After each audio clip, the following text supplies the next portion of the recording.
Hey guys, it's Melissa from Kiwibanana, and today I'm going to talk to you about the zero waste movement, or whatever you like to call it. It was a question that was asked of me by the LearningVegan on one of my YouTube clips, and I watched Alicia Ponder's video the other day. She was talking with her and her friends, and zero waste came up again. I thought, well, I better get on and answer and do a video on this. So they were just wanting to know generally if I could do a video on this. It wasn't really like a particular question. They just sort of wanted me to touch on like environmental impacts and things that that plastic and that has on their environment. So for those who don't know, zero waste, usually most of it is sort of based around packaging, so just trying to minimize or even eliminate packaging that you buy, and it can then stem into other materials, so stopping you from buying other things as well. It's basically to save trash from landfills, improve air and water quality, and you can save money on it as well.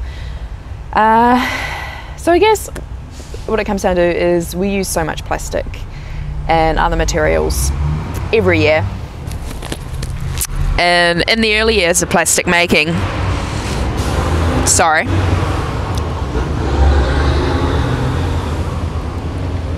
most of it was dumped into the ocean. However, I remember for one of my international environmental law classes, they passed a law in which they basically banned rubbish dumping into the ocean. The problem is though that plastic takes such a long time to break down, and then when it does, it kind of turns into like a microplastic, which animals then eat, things like seabirds and fish. And then if you eat those animals, then you're going to be consuming quite a lot of chemicals that are in those plastics, and that's just another reason why I promote, eating lower on the food chain. So we know that we have massive areas in our oceans. Some of them are like the size of Texas. They're just almost like islands of just full of plastic and micro bits of plastic. And I'm sure there probably still is some dumping in the ocean. I can't say that law or whatever has completely stopped all dumping, but and I know a lot of third world countries probably struggle with their rubbish management and what they should do with it. Who knows? I'm not blaming any particular country for this. It's it's a combination of all of us. And then I guess like people were like, well,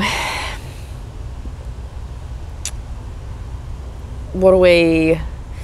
It's just not that bad now that we've got this recycling thing.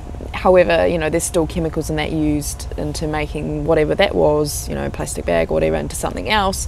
So that, there still is some sort of environmental impact. I mean, there's environmental impact on everything, but you know what I mean? Like it still uses up quite a bit of resources to then reuse that, whatever that material was, into something else. And of course, dumping a plastic and that is bad on the land as well.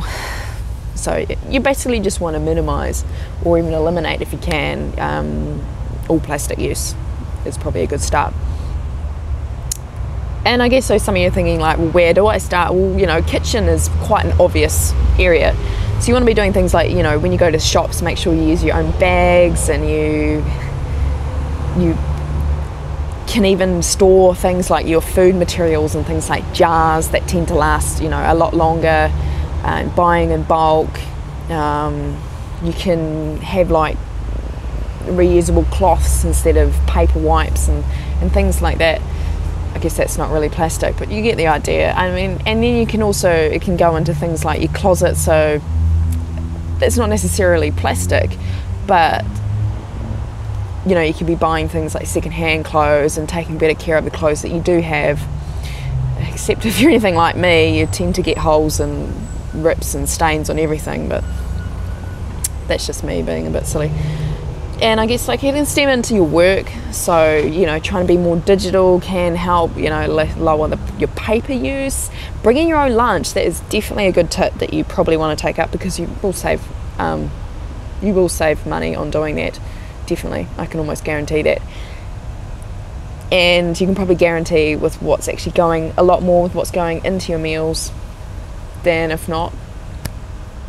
I guess encouraging that sort of reuse, recycle sort of behaviour in the workplace can help. You know, I know a lot of workplaces, especially here in Christchurch, there's a lot of labouring work that's going on to rebuild the city from this earthquake. And, you know, there's a lot of building materials that are just being chucked out. So people are trying to reuse that sort of stuff to, you know, rehome it somewhere else instead of just chucking in a landfill. So that sort of things. And I mean, I guess another area would be the bathroom, you know, looking at things like your cosmetics, because a lot of that you can probably make yourself at home. And just, I mean, if you're eating a very good diet, I guess you could say, like a lot of like whole food, plant-based,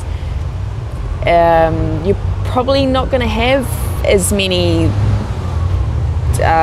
skin issues or whatever you like to call it, and probably going to feel a whole lot cleaner anyway. But yeah, you just making your own cosmetics. Also, you can simplify your cleaning products. You can make a lot of those as well. So yeah, I mean, I'm not practicing zero waste. I'm guilty of that. However, when I think about something like the food that I buy, probably most of the packaging of the food that I buy would come from, I don't know, rice crackers.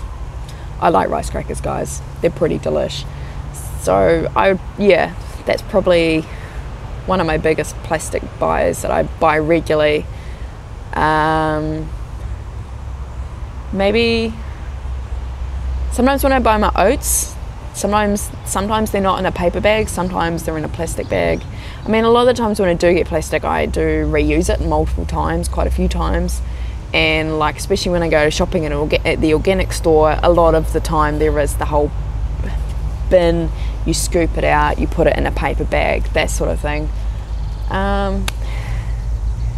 Yeah, and I know there's other areas I could definitely improve on. I don't buy a lot of cosmetics, which is great, and I'm buying less and less and less and less all the time, just using up what I have. And sometimes I'll reuse containers over and over again too, because when I go swimming in that, I go twice a week, I will, you know, put my cosmetics in a little smaller container so that it fits easier in my bag instead of taking like a whole big bottle of something. But yeah, that's my video on zero waste. I would encourage you to, you know, head in that direction. You know, if you're interested in sustainability, you're interested in the environment, you're interested in the animals, you're interested in your health, even that, you know, even that sort of stuff, it can stem back to your health. It's a good way to go. I mean, veganism is not going to solve everything, but it sure as hell helps. And there's a lot of other things along the way that we can just keep trugging along, just keep improving. Yeah.